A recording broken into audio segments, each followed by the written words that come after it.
We are creating a color mixing chart using some basic paint that we got from Butternut Hollow. It's Farmhouse Paint Company, and it's meant for furniture and cabinet paint. So obviously you know that this is going to be interior design, interior paint work. But I think one of the things that we don't really think about is just how fantastic this product is for home decor projects as well. So if we're painting on watercolor paper, wood, plywood, it really doesn't matter. You can work on so many incredible substrates with all of the paints that you typically have in stock. However, I really dig this one because it's a no sanding or priming paint, and because it is water-based, as well as not needing any waxing or top coats. I am so insanely lazy that having to do those steps drives me bonkers. So Farmhouse really appealed to me, and like I said, I picked this up at Butternut Hollow. Super, super yummy, thick paint. It has a really buttery-like consistency when you're painting. It doesn't get super sticky, which is something that, again, I really, really like. A lot of the chalk paints and whatnot are super sticky. So this goes down really beautiful. It has a lovely matte finish to it, like a lot of your chalk paints do, but it's like a really solid coverage. So we're creating this little color mixing chart today, and we're going to be using our Rouge Farmhouse. We're going to be using our Lotus Farmhouse. We're going to be using Gray Limoge Farmhouse, Rio in the Farmhouse, and then we also have a smaller test size, and I believe this is Noir Black. So those are the ones we're going to be using, and again, price point wise too, this entire container is an 8-ounce container of paint, and it's only 14 bucks. So, you know, not a bad price point either. Let's go ahead and get you guys started. Today we're going to be creating a color mixing chart using 5 colors. And essentially we have primaries. There are slight modifications obviously to this turquoise color. It's not quite blue, but it's blue enough. And we also have yellow, and we also have red. Okay, I'm also going to introduce a black as well as a Gray Limoge, which is going to act as my white. Okay, so those will soften and give it entirely different colors and looks to them. So what I'm going to go ahead and do is I'm going to make myself a chart here, and I'm just going to use painter's tape to do that. So I've already taken the liberty of taping off 1-inch borders all the way around this piece, and I'm going to go ahead and create 1-inch grid lines throughout this entire piece.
Okay, so from here, we're just going to mix our colors, okay? And the easiest way to do this is literally just to pick up paint with your brush, or if you don't want to contaminate your colors, you can always use a palette knife as well and just clean it in between each color. So the idea is that you want to try to have the same amount of paint for each paint color, okay? So I'm going to start off with these two because these are the first ones. So basically if you bring the red over, and let me go ahead and just demonstrate this. We wrote the name of the color here, but it's also the same here. So this is going to be Rouge. This is Lotus. And then this one is Rio. Okay, so basically anytime Rouge comes over and meets yellow, Lotus, we're going to mix it and create the color that that would make up. So let's go ahead and bring over some of the Lotus, and we're just going to stir that in to create our color mixture. Now you can decide at this point, well gosh, that looks a little bit too corally. I want a true mixture of the red and the yellow, and sometimes that means you have to add just a bit more of the yellow so that you have the true color mixture, okay? So I'm just kind of taking this and stirring this in. That's a great orange, so I'm just going to use what's on my palette knife, and I'm going to swatch out the color that that's creating.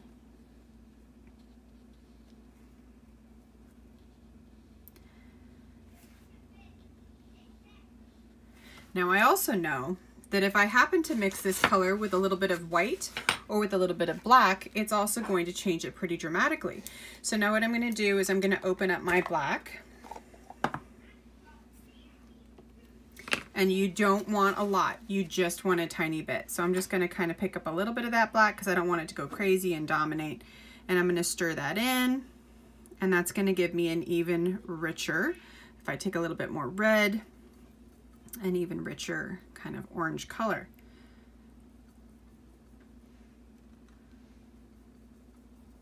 I was running out of paint, so I'm just kind of stirring a bit more in. Okay, and so I also know that if I come down later on and I do Lotus meets Rouge, it can be the same thing down here. So basically everything is going to get mixed with black that's below this diagonal, okay?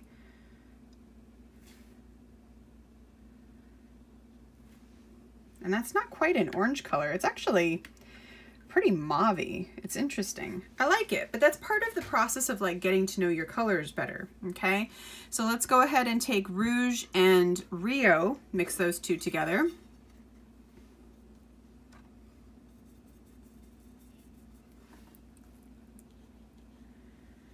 Really beautiful. Let's take a little bit of red actually, because that's pretty dark. We'll stir in a bit more. And if your brush dries out, you can always moisten it with a little bit of water. And that is an absolutely gorgeous fall plum color, okay? If I take black and stir that in, it's just going to deepen it even further. I know that if I mix Rio and red together, it's going to give me this darker plum color down below. So essentially you're duplicating your efforts. This is your diagonal. Everything mixed together up here is just the two colors. Everything down here is going to be the colors plus black. And I know that's a little bit confusing, but like as you start progressing, it'll make a little bit more sense. Next up is going to be Lotus and Rio. So let's go ahead and stir up our Lotus. Really pretty color. Let's do a little bit more of the turquoise in there.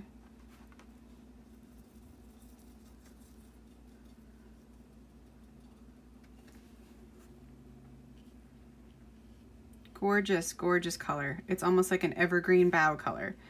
So you probably didn't realize that you had all of these incredible colors in your chalk paint line, okay?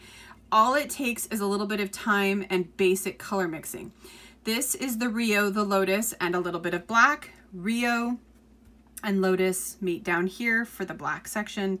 And again, that just kind of gave me more of a forest green color, which is absolutely gorgeous. So I already know right off the bat that these are like some seriously gorgeous colors, right?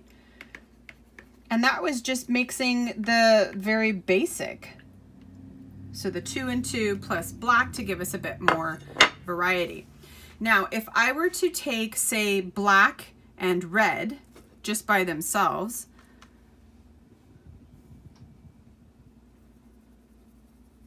that's going to give me this really yummy kind of wine burgundy color. And then just to kind of make things a bit more interesting, we'll go at a diagonal on this and just kind of fill this in with that yummy wine kind of burgundy cranberry color.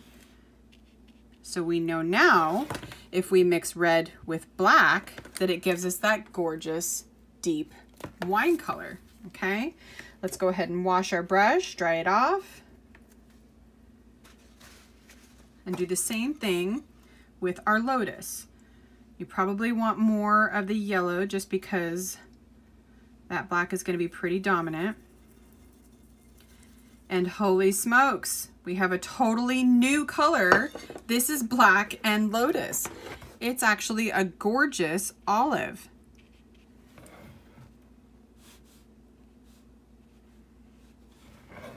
So this is what I mean when I'm saying, like, you have no idea just how many insanely wonderful colors you get by knowing your paint product, okay?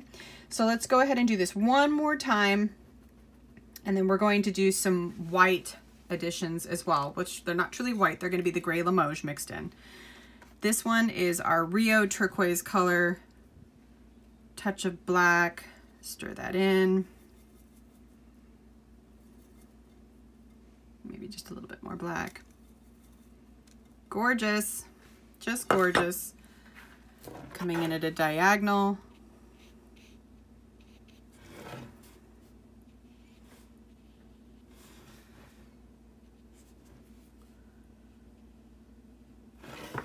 Okay. Rinse your brush, dry it off. So, super, super yummy colors. Now let's go ahead and just play a little bit. I really dig this plum color. I think it's a really yummy color combination. But this time what I'll do is I'm gonna mix in different values of this gray color. And this is gray Limoge.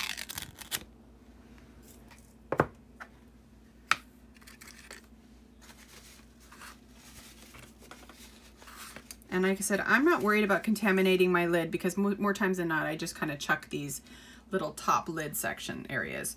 All right, so let's go ahead and take some of our Rouge and our Rio, stir them together to create our delicious purple. Now we know the purple is this one right here.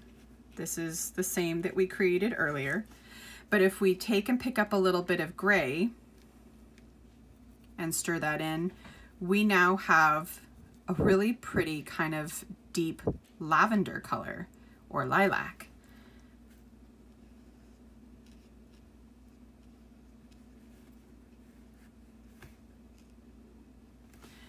Mix in some more gray. Let it get even lighter.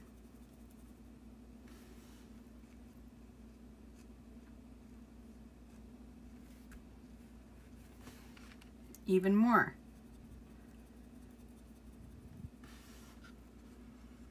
A truly dusty lavender color. One more all gray.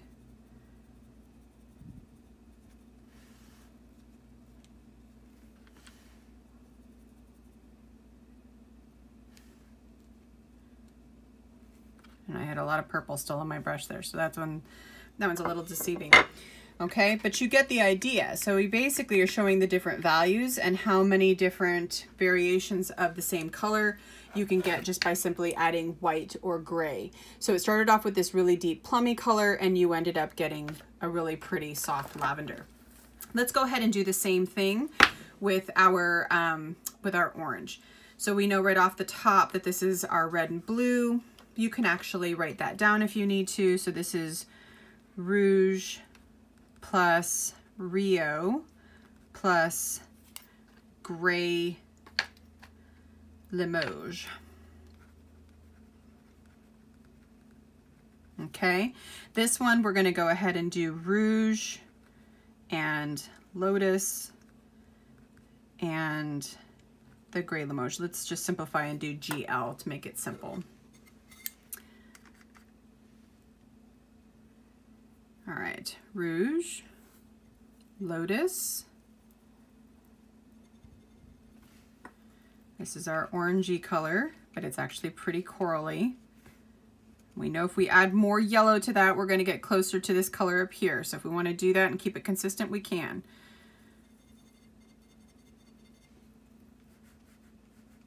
Okay, let's pick up some gray.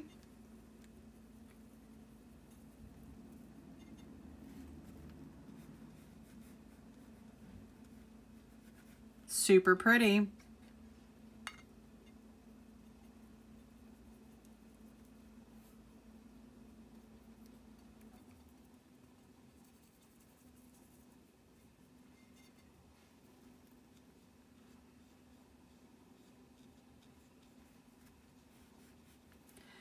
More gray.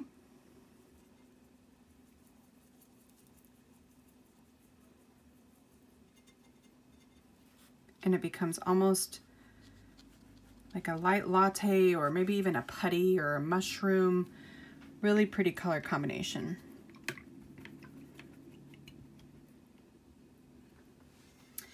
All right, let's do our Rouge. And, oh, no, we don't want to do the Rouge. We want to skip that one. We're going to use our Rio and our Lotus. My apologies.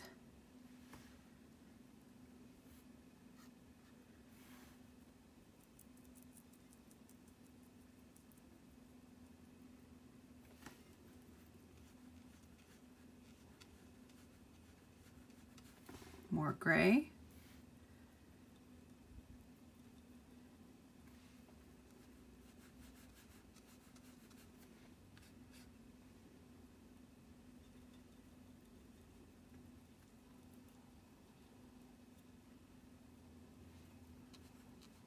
It's almost like a perfect sage.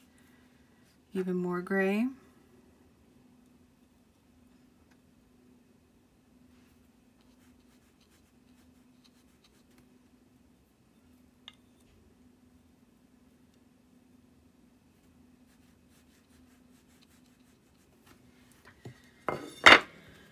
So right there, you see some really gorgeous sage colors in there. And the lighting can be a little bit dark in my studio, so you're not going to see the full spectrum of color. Maybe the photograph will actually help, or there we go. That's a little bit better on the lighting. So there you have some really, really interesting color combinations. And like I said, we already learned that just the basic primary colors that we started off with mixed with black gave us like 3 really interesting colors too. So if you did all of these same exercises but mixing black in, you would get even more color variations. It's staggering how many numbers of colors you can get just by mixing your paint colors a little bit. And it doesn't take a ton of time, you know, it's actually a pretty simple process. So having said that, let's just go ahead and jot this down one more time. We've got Rio plus Lotus plus the gray Limoge. And that's a really good start. So that actually gives us a really amazing range of colors for our pumpkin. And we're going to go ahead and get started.